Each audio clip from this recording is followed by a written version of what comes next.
Hello, everyone. Welcome to today's show. And if you are joining for the first time, this is part of our digital transformation series for which we meet every Thursday at 5:30 p.m. Eastern. We pick one topic related to digital transformation, and we always have a very exciting panel that is willing to share their insights and wisdom. For today, we have a very exciting topic, and the panel from a very unique industry, cannabis. That's going to There we be go. super exciting to discuss. Welcome, Jessica. We are Hi. just starting. I'll ask you to introduce yourself. Just give us a minute. All right, guys. So for today, we are talking about seed to sale. And that's going to be a very exciting topic. We are going to be covering this from many different perspectives. So we are going to be starting with everybody's intro. I am going to start with my intro, followed by all the panelists. If you don't know me, I am Sam Gupta, and I am principal at Elevate IQ.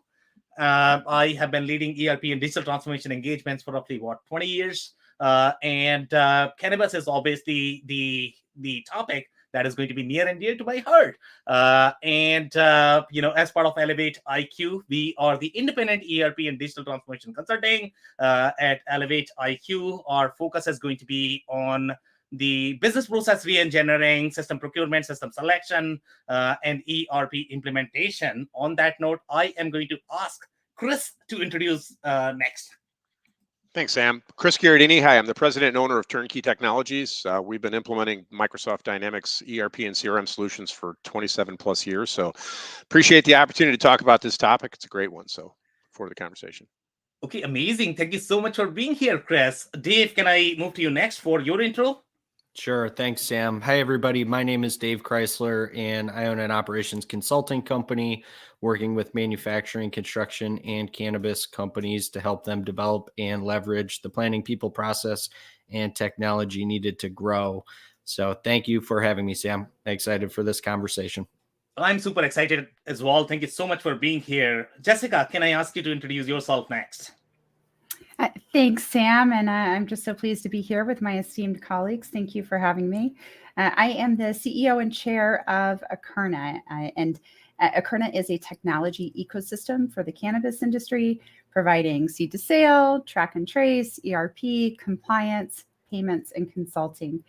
Quite literally, the cannabis economy runs on Akerna. It's going to be so much fun discussing with you. Thank you so much for being here, Jessica. Kerrigan, can I ask you to introduce yourself next, if you don't mind?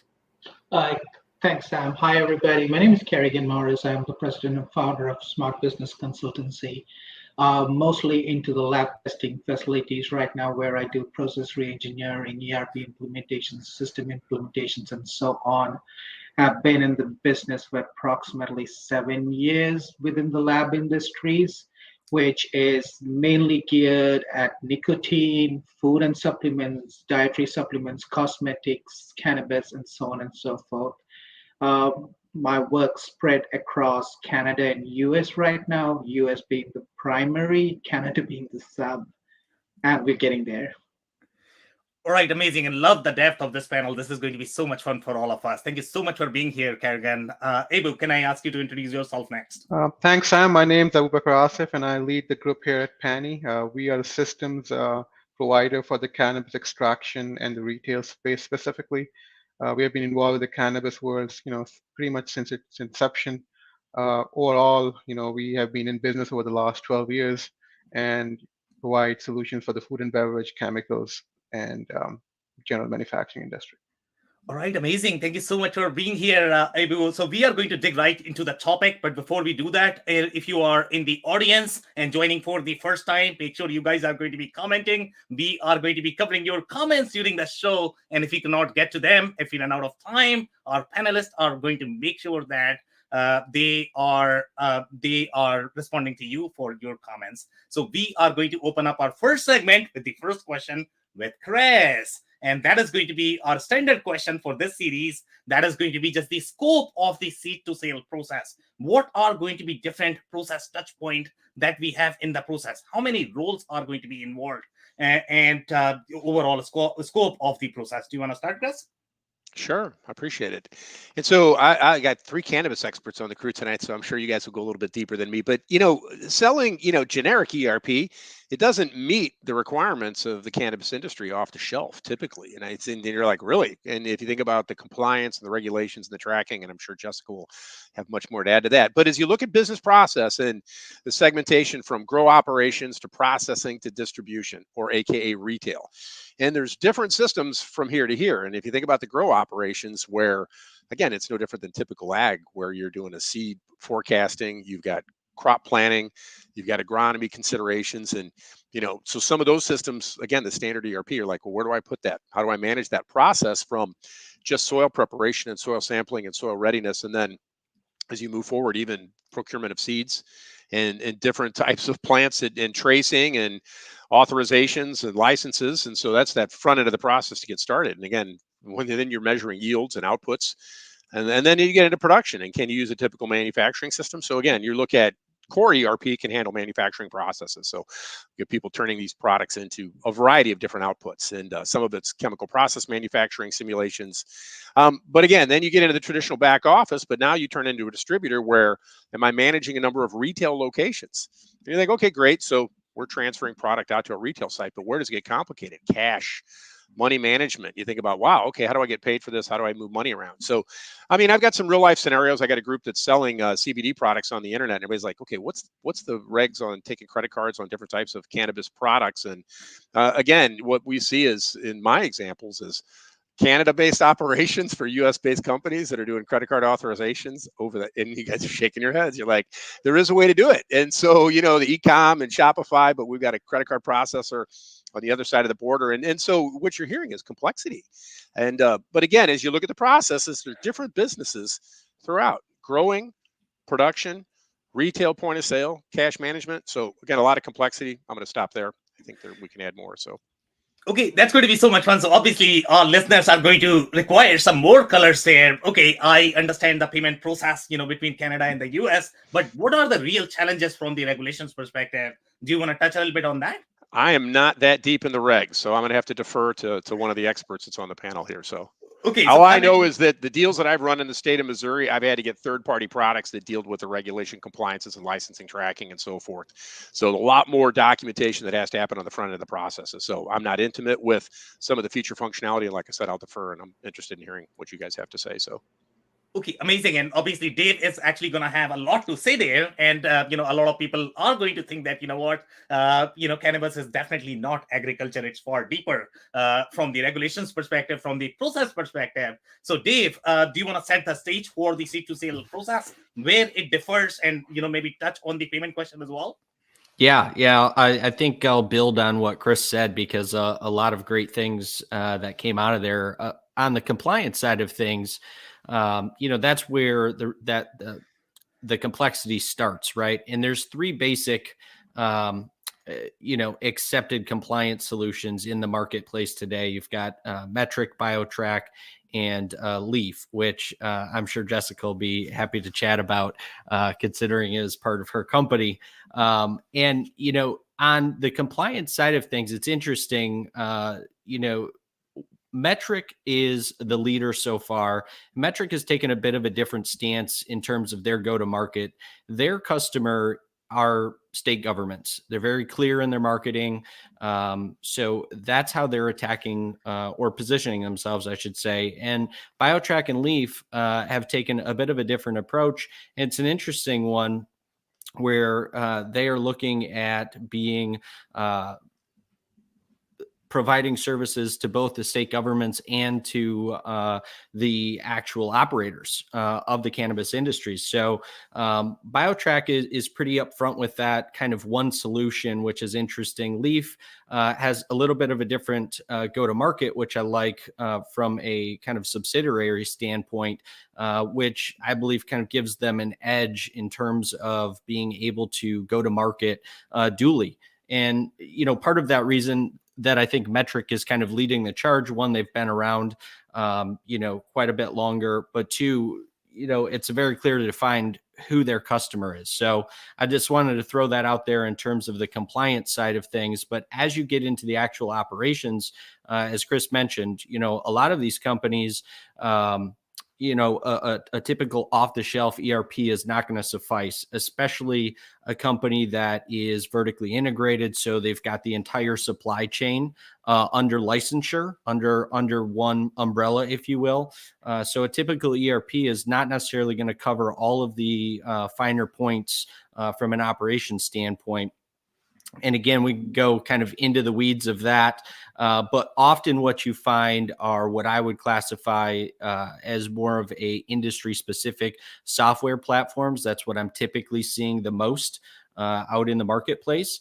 And then beyond that, I work most closely with cultivators. So in that space, from a system standpoint, you have additional considerations to be made when it comes to monitoring of environmentals, HVACD, your lighting, fertigation, irrigation. So all of that from a systems perspective, you need to be able to not only operate that, but do something with the data and be able to ultimately utilize the data you're getting to go back into the compliance system. So I'll stop there. Very cool. Do you want to touch on the payment question? What is the payment complexity? I don't know if you have experienced anything there, especially with US, Canada regulation. I've not seen anything there because I personally have not experienced any of the cross-border. What I can say is with the clients that I deal with and the people that I've talked to are mostly on the wholesale side of things. So they're not doing a lot of, POS payment processing ongoing.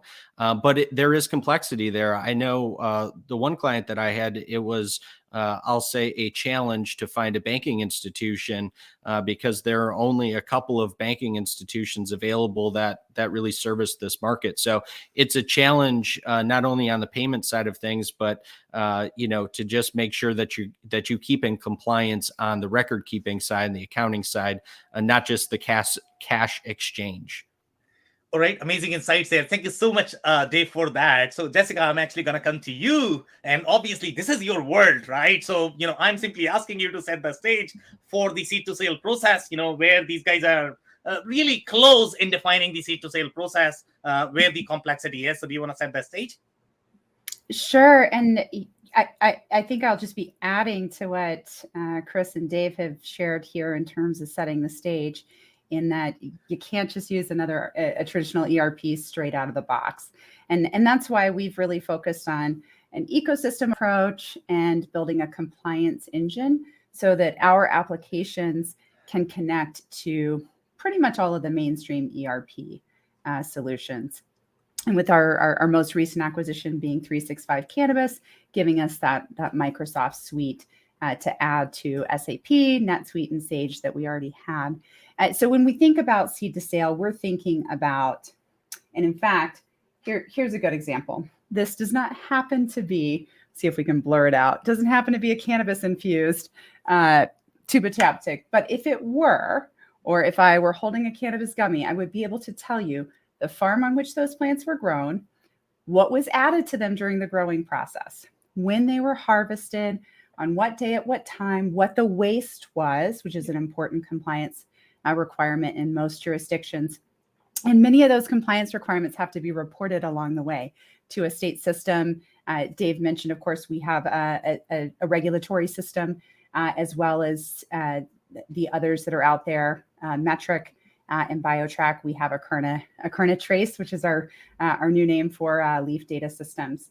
And after it's harvested, it goes to either packaging to be distributed to the retailer, or it might go to a manufacturing facility to be extracted into that cannabis essential oil, which is then infused into the infused product, which is then transported to a retail. And we can tell you when it was sold, on what day, at what location, and to whom, and every step that happened along the way, all the way to that farm it was grown on, and what the plants were, when it was grown, and what was added to those plants. And I want to just touch briefly on payments because here in the US, due to the federal state conflict that exists and the fact that cannabis is still considered a Schedule I substance, Visa and MasterCard have been very, very clear, American Express as well, that they will not process cannabis payments. So there is no legal and compliant traditional credit card processing for cannabis. Now, hemp is a different story, but for cannabis, there is no legal traditional credit card processing. We hope that passage of the SAFE Act, which will help address the banking challenges that Dave mentioned, we hope that that will rectify that. And in the meantime, there are a handful of compliant payment solutions that are wallet-based, like the apps you're used to using for some of your mainstream stores, like the Starbucks store, or our partner Hyper, which has a compliant PIN debit solution. So a cashless ATM, by the way, not a compliant solution. That's just tricking the bank to think that it was an ATM transaction, when in fact it was a transaction made at a cannabis retailer. So very, very, very interesting insight. So I don't know how many listeners are really going to be familiar with the intricacies of the cannabis versus hemp and why those restrictions, let's say, exist, for cannabis versus hemp. Do you want to touch a little bit more on that? Why do we have these restrictions, and what is government really trying to do by having these restrictions so that they have a better view of the industry? Oh my goodness, what a good question.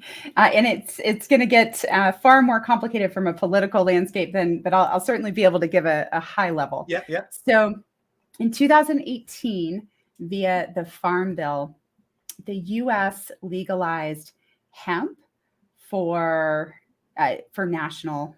So they made a big distinction between, even though it's the same plant, but they made a distinction that hemp and certain percentages of the THC compound, and actually a specific piece of that without getting too deep in the weeds, are what classify it as hemp and legal under this Farm Bill versus cannabis, which remains a Schedule I substance federally in the US.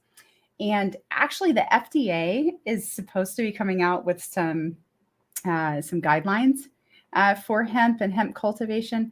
That has yet to happen. We're still waiting on that guidance. So in some ways, hemp is operating in a bit of a quasi-legal environment as well today. Cannabis, let's be very clear, is illegal at the federal level in the US today. There have been some bills passed, an appropriations rider, and some memos that have come out that have said as long as cannabis businesses in the US are operating in compliance with their state laws, the U.S. federal government will not intervene. But let's just be clear, it is currently, there is a conflict that exists between the almost 40 states that have passed some form of cannabis legalization here in the U.S. All right, amazing insights there. Thank you so much, Jessica. So Kerrigan, I'm actually going to come to you. So in terms of setting the stage, have you seen any sort of differences? Do you agree with these guys? Do you disagree? What are different process steps that you have seen? And obviously, you are going to have a little unique insight here because obviously you are also in the Canadian market. So you operate in Canadian market a lot more than the other folks, except Abu is also, in the Canada market. So do you want to set the stage overall in terms of the process, the roles, and how many different steps are involved in the process?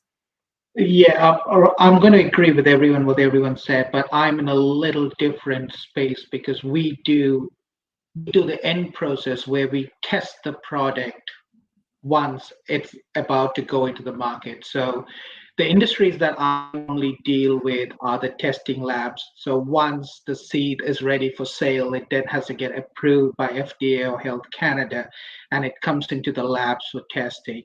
Now, the issues and the processes where we have struggled with, mostly in the financial space, as well as in the testing space, is banking and insurance.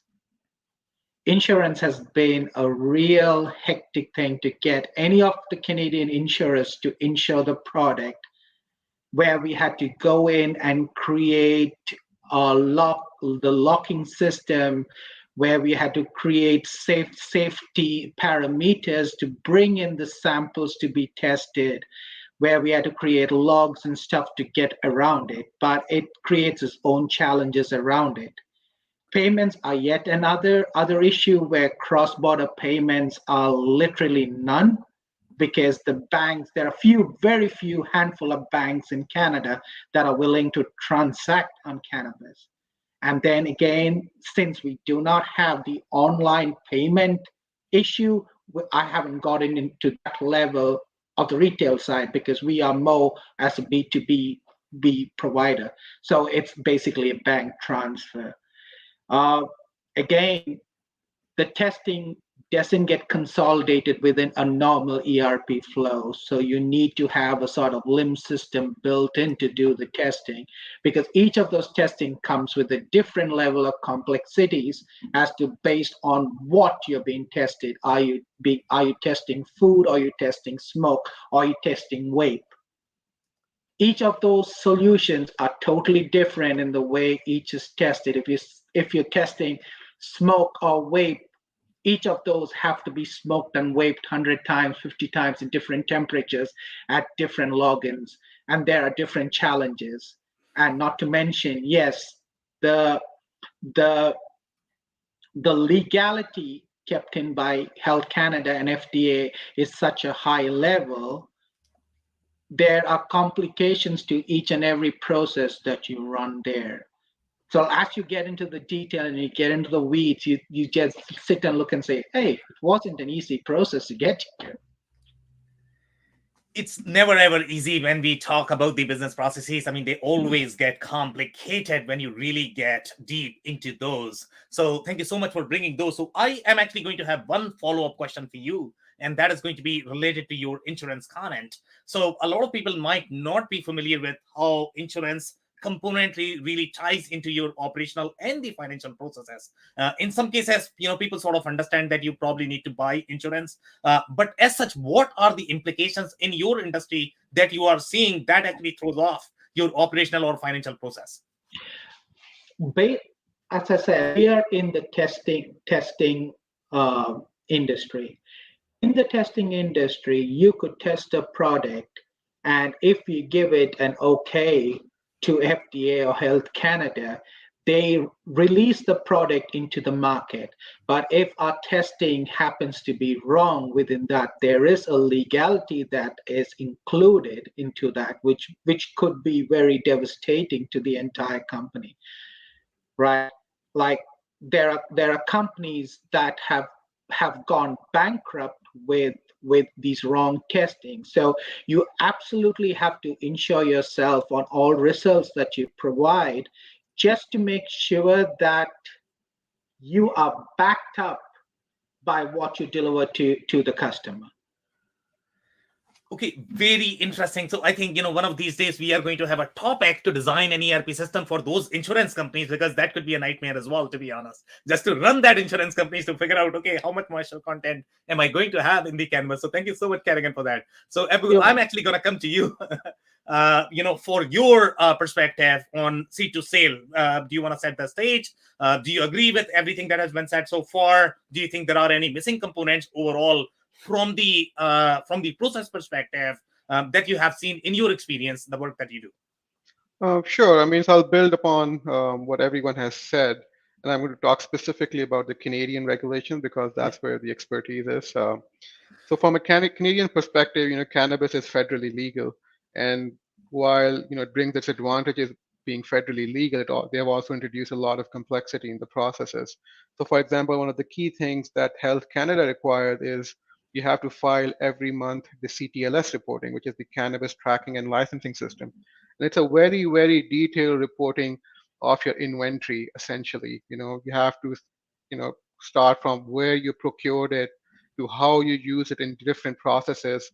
And, if you have intermediates and if you are storing those intermediates, you have to report that as well as, who did you sell to, which provinces did you sell to, and you have to go down to the very exact level. So for example, if you grind cannabis and you have some wastage left over at the machine level, you just can't take it from the machine and throw it away. You have to actually track that wastage and then report it on a monthly basis to the Health Canada. So that brings a lot of complexity into your process, because you have to track each and every movement, and you cannot make a mistake because you get audited frequently. And if you're making a lot of mistakes, over several months, there's a very potential of, your license getting canceled. And once your license gets canceled, obviously, you cannot do business. The other key, complexity is come from the B300 reporting for the Canada Revenue Agency. They again track from a dollars perspective how much you're buying, how much you're selling, and then they have a very complicated system of calculating the excise taxes.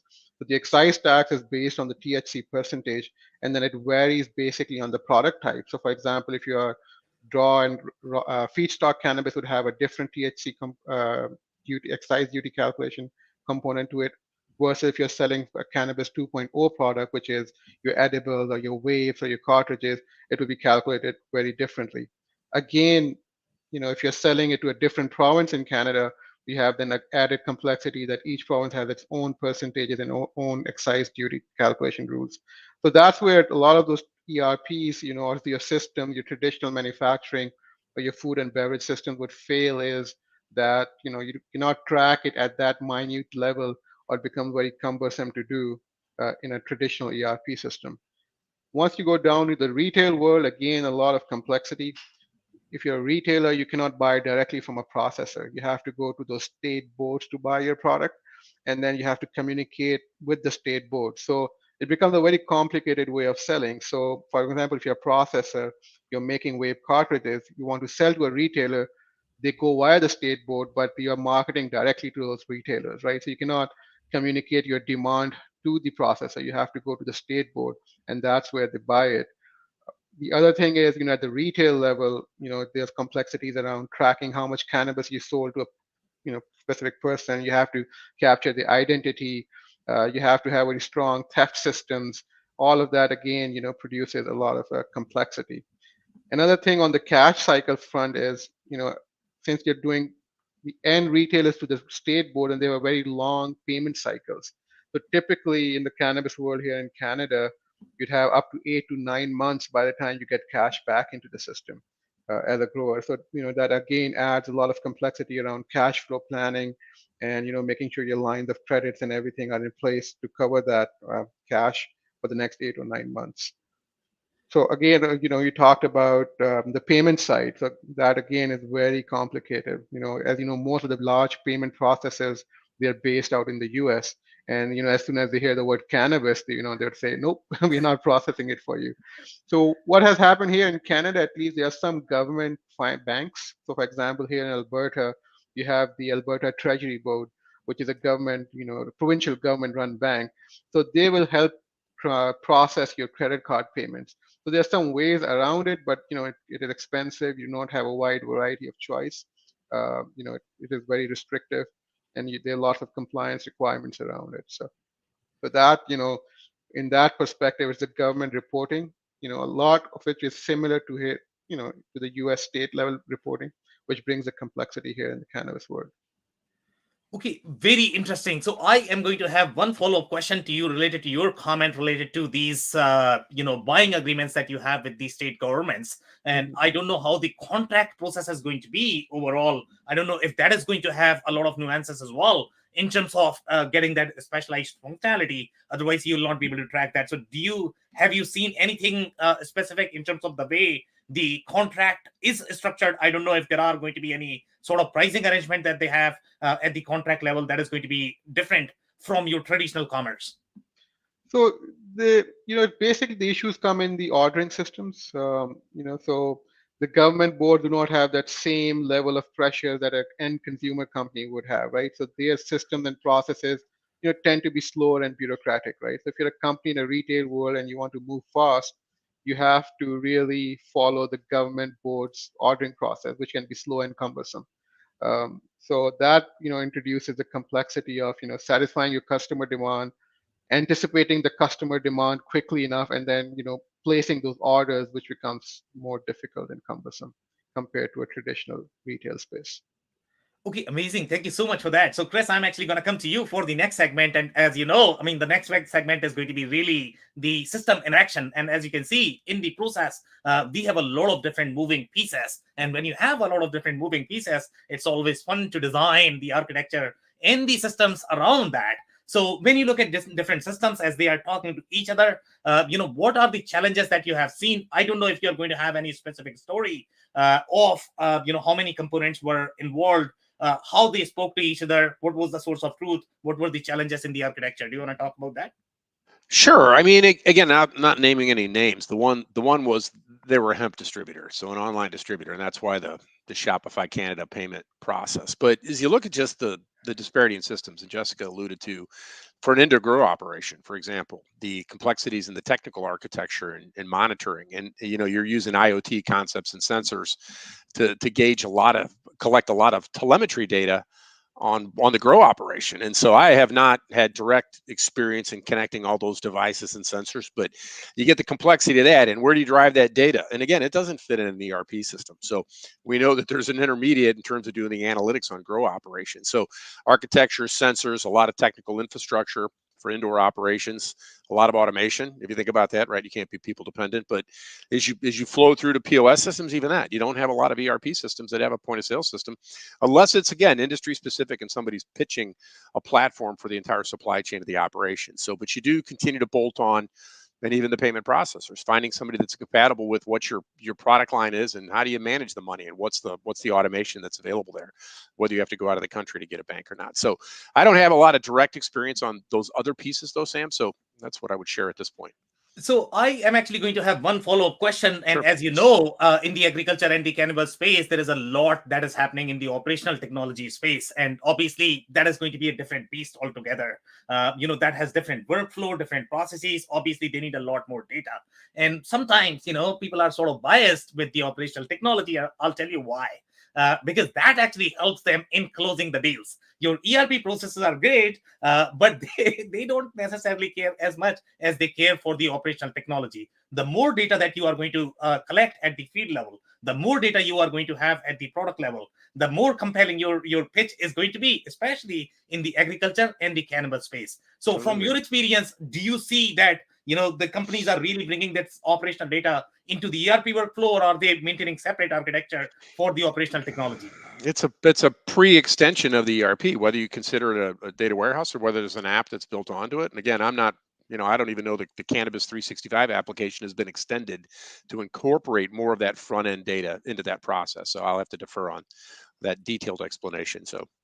Okay, amazing. Thank you so much, Chris, for that. So, Dave, I'm actually going to come to you. Do you want to share any specific story, related to your experience of different systems that you have utilized, and if you ran into any challenges when these systems actually spoke to each other?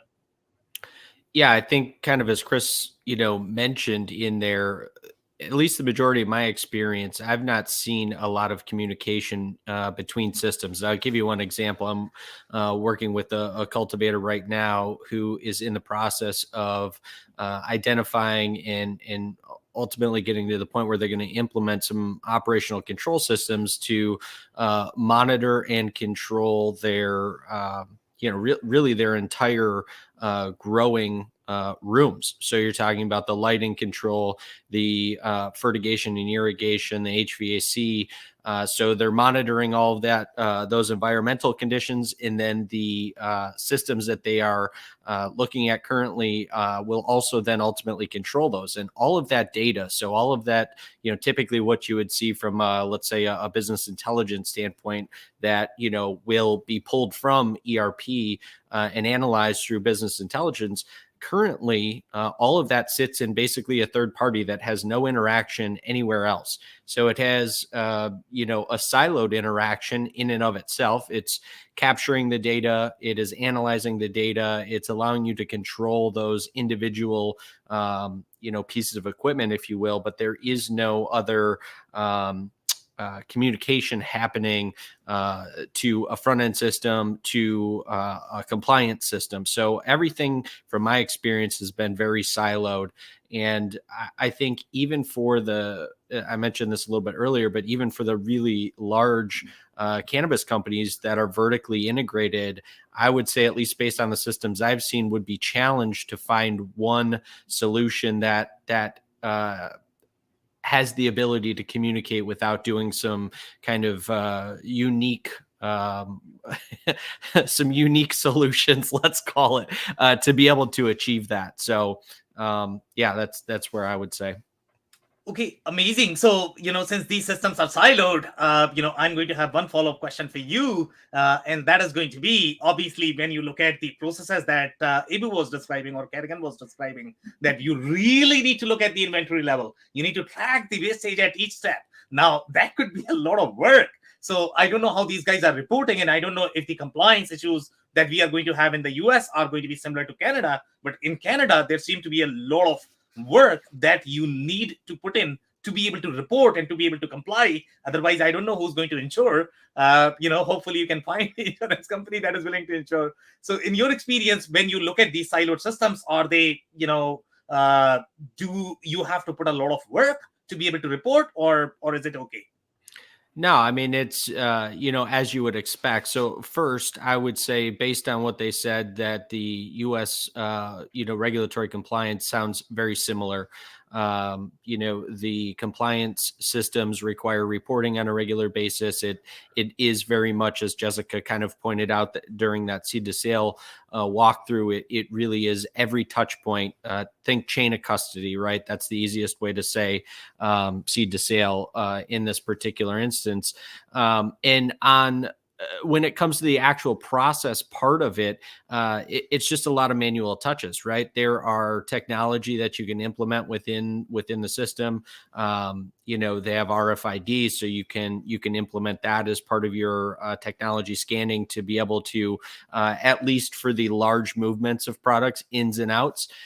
They have, scales that you can put in line, so to speak, that will speak to the metric system. And I'm in Michigan, by the way, so metric is our statewide compliance system. So they do have some integrations from that standpoint, but you're still talking about very siloed operations when it comes to actually growing, taking care of the product, and then moving it into the the kind of finishing, if you will. So the drying, the trimming, the additional processing before that product ultimately moves on to a dispensary or another processor to do extraction. So that's the easiest way to think of it. There's a lot of manual touches in there because of the siloing of the systems. And although some, workflow has been, some of that thought has been automated and given some consideration, by and large, when you compare that to like a typical manufacturing operation, you're going to see a lot more manual touch points, which again, with this potentially being a commoditized product down the road, the only way to drive that operational efficiency, to drive costs down, is to be able to address some of these challenges. Stateside in Michigan, we're more of a newly, at least on the recreational side, more of a newly accepted state. But take, for example, California or Colorado, where they have been in this market for many years now.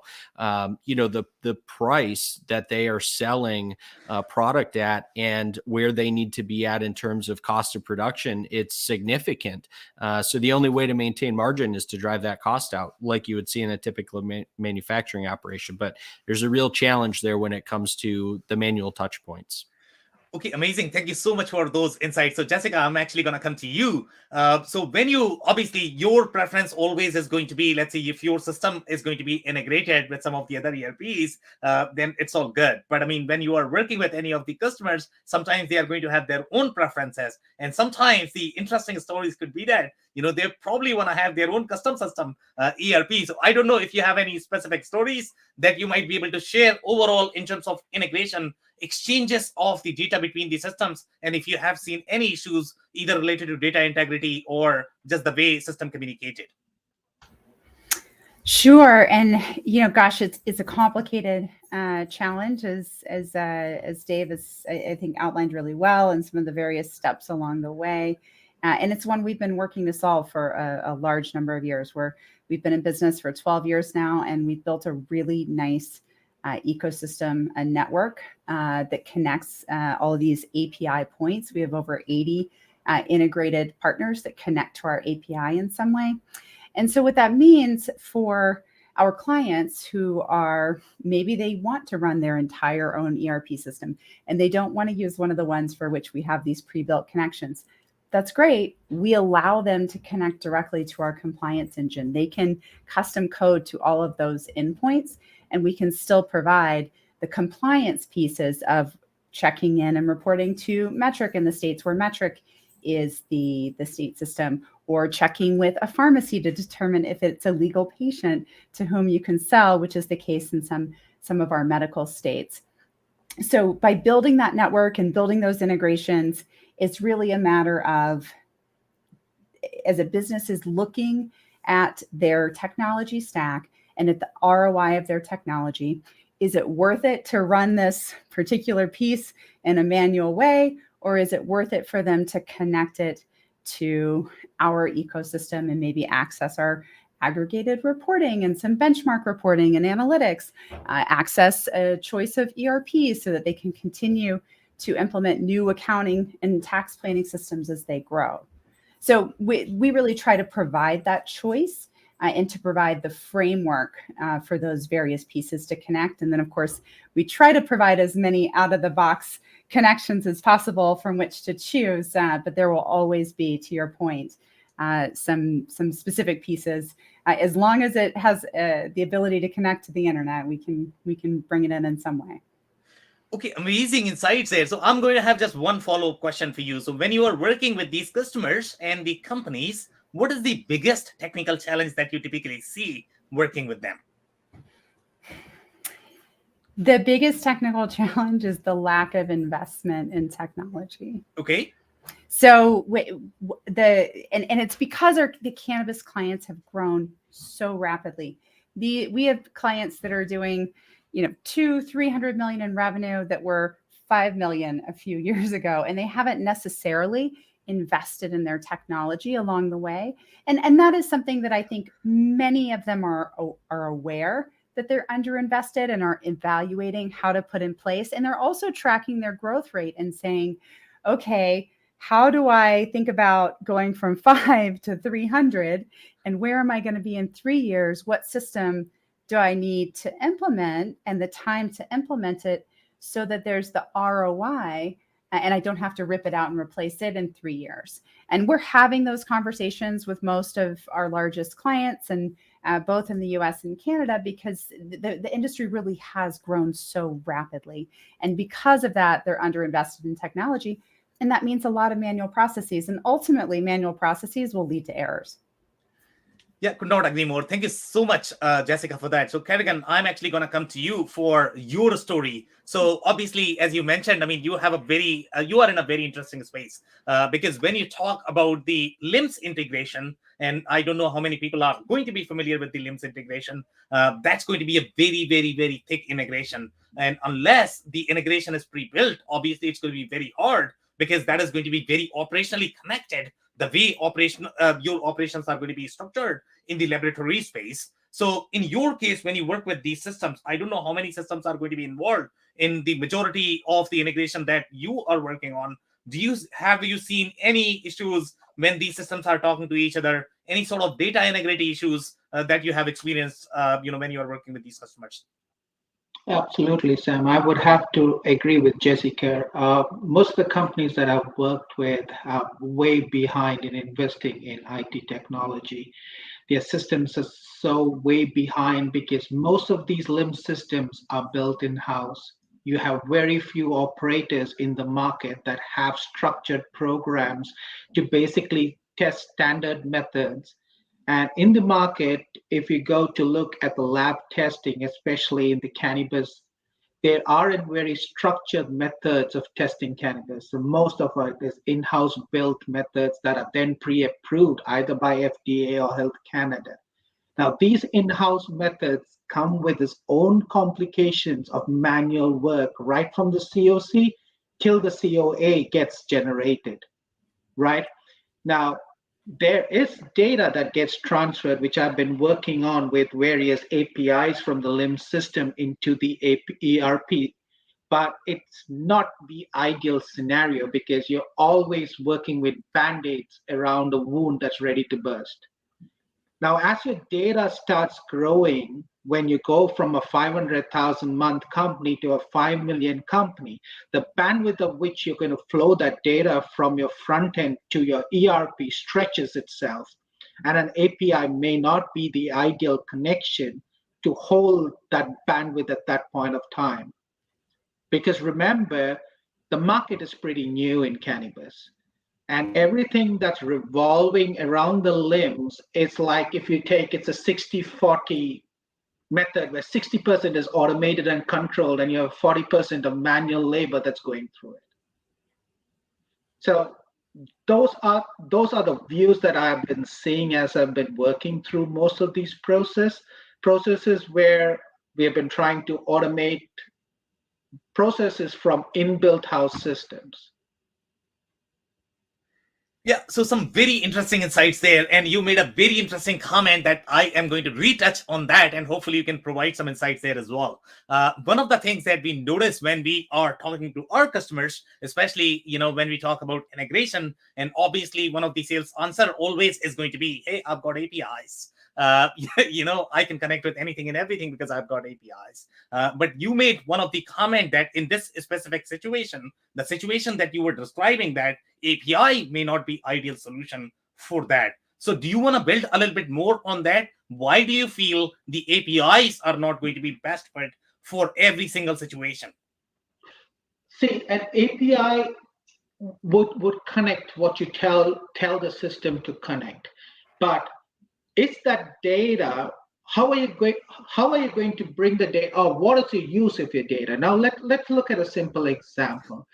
You may want to dissect your analysis as, for example, is it related to a government testing, or is it related to an R&D testing?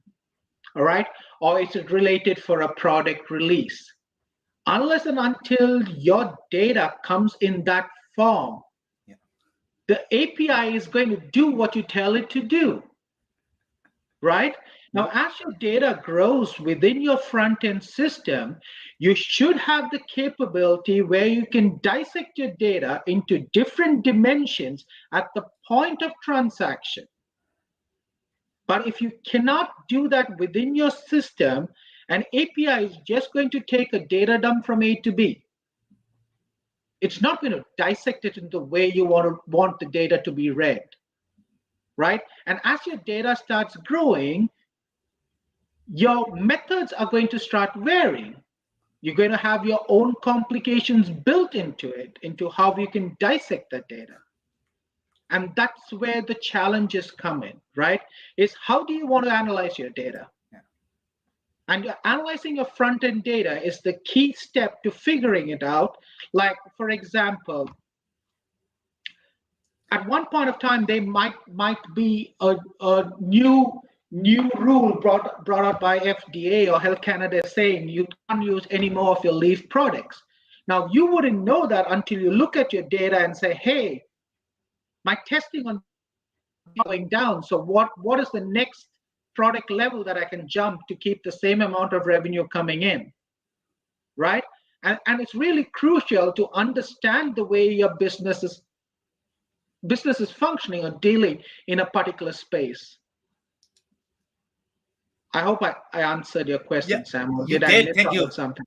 You did. Thank you so much. And by the way, MEC, you are absolutely right that, API is probably not going to be answer for every single problem that you got. It's far more than that. The work is going to be required, and that is probably going to be ever changing. So thank you so much for that. So Abu, I'm actually going to come to you for your insights and the story that you have seen when you are looking at different systems. And in your case, we have had this conversation as well, that you are working with some of the companies that are going to be vertically integrated. If they are going to be vertically integrated, meaning they are acting as the laboratory as well as the cultivator or the grower, then obviously the process complexity is going to be far more. The system complexity is going to be far more. So in your experience, have you seen any sort of data issues, the system talking issues when you are dealing with these customers? Yeah, for sure. I mean, so, as some of our, panelists spoke about, you have the sensor data on the front end of the system. from our perspective, that data is not as much acquired from a financial or a supply chain perspective as perhaps the inventory data. But there are systems out there, for example, which specializes in that evaluating that sensor data to optimize your plant production, and then they merge it with the inventory planning and the inventory management. And there are very few systems out there which would merge both the inventory and the supply chain and the financial aspects. And that's where a lot of those issues come in. So people have those point solutions where they're managing the regulatory aspects and they're managing the the inventory management aspect, and then they're trying to in Excel sheets at month end trying to compile all the financial information and report it to the CRA and CTLS. So if you're small, that works out well, but you find out as soon as you grow to any reasonable size, that becomes extremely difficult to manage and to keep control of. So from our perspective, that's one of the biggest gaps that we have seen is when people try to manage the financial aspects and the supply chain separately. Coming to the limbs, one of the things that's very different in the cannabis world is you need third-party certification on your cannabis product for THC percentage, for example. So what that means is there's a big stop in the process. So once you have produced your, for example, vape cartridges or any distillate, you have to send it to a third party to verify whatever THC percentage is there in that product. And what that does is it introduces an 8-day delay. Unless you get the results, you can't sell it. So right now, there are no integrations available between these third-party companies and your ERP system, which would, flow the information right away from them over to your ERP system or vice versa. Again, your ERP systems and your LIMS in-house systems are again not integrated. Then you go to the downstream, the retail side of the business, where your POS is not integrated to the ERP systems. Your purchasing, for example, your state boards, they're not integrated to your POS system. They're not integrated to your supply chain like ERP systems. So all of that creates a lot of manual work in between, which creates a lot of in-process inefficiencies. What we have done is, we're trying to take two verticals. So one is the extraction, the processing, and the retail vertical, and try to integrate as much information as possible for reporting purposes. For example, CTLS and B300, and integrating POS with the ERP system. Okay, very interesting. So I'm going to have just one follow-up question for you, and that is going to be your comment related to the inventory and the sensor data that is being integrated with the inventory. And all of these things could be very, very, very cross-functional, and sometimes it's very hard to determine who really owns that data. Now, when you look at the IT versus OT argument, and OT meaning operational technology versus IT, sometimes in the Industry 4.0 community, when you talk to them, they get really religious in terms of who should be the custodian of this data. Because from their perspective, they always want to, have control of that data. So in your experience, do you set the boundaries between the operational technologies versus IT? Do you feel that the inventory data should reside in the operational world if it is going to be more relevant to them versus keeping in the financial world or in slightly more ERP world? So what would be your perspective on that when you are looking at this data and keeping this? Yeah. So when we go and propose solutions, we always want an integrated system where the inventory data, for example, the quantity has to be, the accuracy has to be ensured by the operational world, and the financial accuracy has to be ensured by the finance department, right? So for example, if you're purchasing 100 kilograms of cannabis at $10 a kilogram, then the operational controls should be in there so that that $10 kilogram of cannabis is tracked throughout the system in your inventory value, right? But ensuring that you have received 100 kilograms, how much you have used in the process, how much additional work you have done on it, that resides with the operational team, because they are the ones who are generating that data. So we believe the people or the department that generates the data should be owners of that data and be responsible and accountable for it. Very interesting. So the only thing we can take right now is going to be closing advice. So Chris, what would be your closing advice? Sure. I mean, get an industry expert. I mean, I'm going to tell you that we all heard that you can't go grab off the shelf software and do this. And I think, as you do your due diligence to that point, find an industry specialist line of business application. I think the first thing I was going to say is figure out what business are you in? Are you in the grow operation? Are you in processing? Or are you in retail? Are you in testing? Because that's going to impact your systems. And I think the other thing you have to do is your capital planning. Figure out what you can afford. crawl, walk, run, right? You can't, you want to do everything, great, you may be well funded, but I think that's it. Focus on the best of breed applications that fit the industry, deliver the compliance, because you can't come back later, replace the systems and reset. Could not agree more. Thank you so much, Chris, for that. So, Dave, I'm actually going to come to you. So, I mean, obviously, you can offer closing advice. If you have any agreement or disagreement from the panel, you can touch on that as well. Yeah, I mean, I think everybody had fantastic insights, and this was a really great panel, very, very insightful. In terms of closing advice, kind of building on what Chris said, from my standpoint, one of the biggest challenges is, again, understanding what business you're really in. So once you get beyond that and, getting that industry expert, somebody that can help guide you through this process of identifying what some of the capital requirements are going to be, as well as what some of the operational systems are. I would also say, don't be afraid to look outside of the cannabis space in terms of similarities. I see a ton of similarities, again, because I work with a lot of growers and cultivators to manufacturing.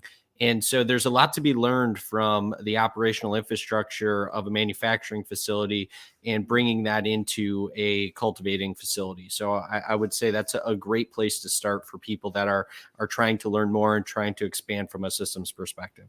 Okay, amazing advice there. Thank you so much, Dave, for that. So, Jessica, I'm going to come to you. If you have any agreement, disagreement with the panel, you can touch on those, or you can offer closing advice for our listeners.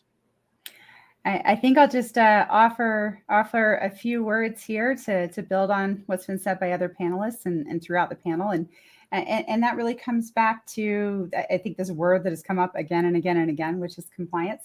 Compliance is table stakes. So you've got to take care of that first. Select a partner application that can help you meet compliance.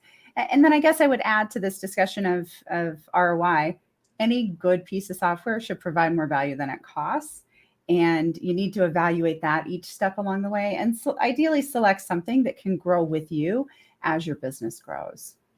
Yeah, could not agree more. I think in cannabis space, the compliance is going to be a key, and that's where your dollars are going to be. Thank you so much, Jessica, for that. So, Kerrigan, I'm actually going to come to you. Do you have any agreement, disagreement with the panel? If you have any closing advice that you can offer to our listeners.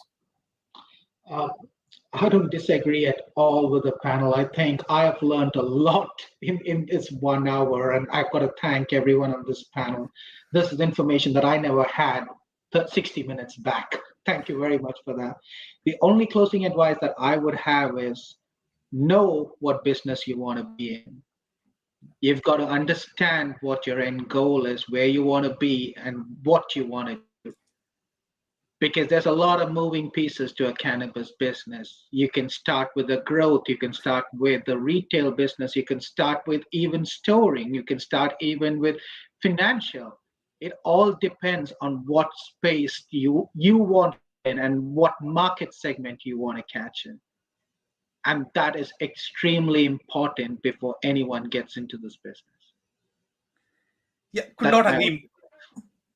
not agree more. In fact, I mean, the more business models that you are going to add, the operational complexity is going to be far higher. The system complexity is going to be far higher. So when you are trying to vertically integrate, think of your operational and the system costs as well, not just the opportunity that you are looking for. Obviously, the opportunity could be lucrative, but you need to look at that as well. So on that note, Abu, I'm actually going to come to you for your agreement, disagreements, if you want to cover anything from the panel, or if you have any closing remarks that you might be able to offer for our listeners. Sure. I mean, so in my opinion, this cannabis world, it combines, from the food and beverage industry and as well as the pharmaceutical industry, right? It combines both of them together, some aspects at least. So what that does, at least here in Canada, is a very compliance-heavy regime for a cannabis operator. You have the health agency you have to report to, you have the very stringent requirements of CRA. It's extremely important to have the right processes in place from the get-go. If you don't have it and you get audited and they find a serious issue in your reporting processes, they can cancel your license and it can cost you your business. So in my opinion, it's really important to have the right systems, processes in place right from the get-go. Could not agree more. I think compliance is the keyword for the panel, and then obviously the process simplification and the business process simplification is going to be the key as well if you don't want to lose your license. On that note, that's it for today. If you joined for the first time, this was part of our digital transformation series for which we meet every Thursday at 5:30 p.m. Eastern. We pick one topic related to digital transformation, and we always have a very exciting panel that is willing to share their insights and wisdom. So make sure you guys are not going to miss next week's show. We are going to be here. On that note, I want to thank everybody for their time and insights. Thanks, everybody. Thanks, Nice all. meeting Sam. new people. Thanks, everybody.